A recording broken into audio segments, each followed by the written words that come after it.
दफा उंगली के इशारे से अबू लहब ने कहा था नबी पाक को आपका हाथ टूट जाए, अल्लाह ने फरमाया तब्बत यदा अबी लहबिन व तब, तू कहता है मेरे नबी का हाथ टूट जाए, तेरे दोनों टूट जाएंगे।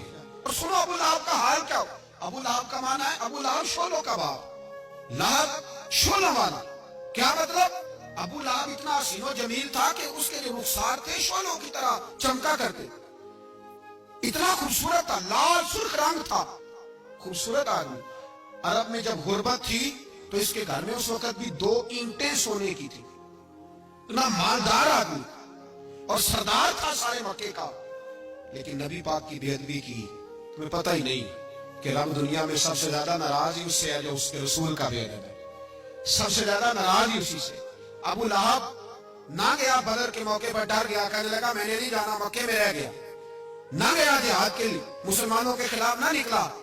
लोगों ने बड़ा इसको लान तान किया, लेकिन कहने लगा मेरे खर्चे पे 4-5 बंदे ले जाओ, मैं नहीं जाऊंगा, पीछे रह गया। लोग कहने लगे बच गया, लेकिन इसके जिस्म के अंदर ऐसी बीमारी निकली कि रेशे से भर गया सारा वजूद। रेशे इसके बच्चों ने ले जाके अबू लहब को पीछे एक हवेली थी मक्के के बाहर, उसमें बंद कर दिया। चीखता था, चिल्लाता था, बंद कर दिया उसको ले जाके वहां पीछे।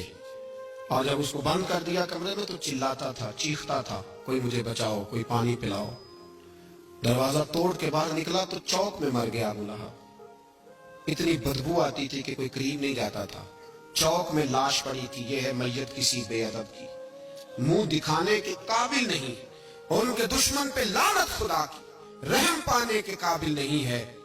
चौक में लाश पड़ी है, तब्बत यदा अबी लहबिन व तब, चौक में पड़ी हुई है, कोई करीब नहीं जाता। उसके बेटों से लोग जाके कहने लगे तुम्हारा बाप था, शर्म करो।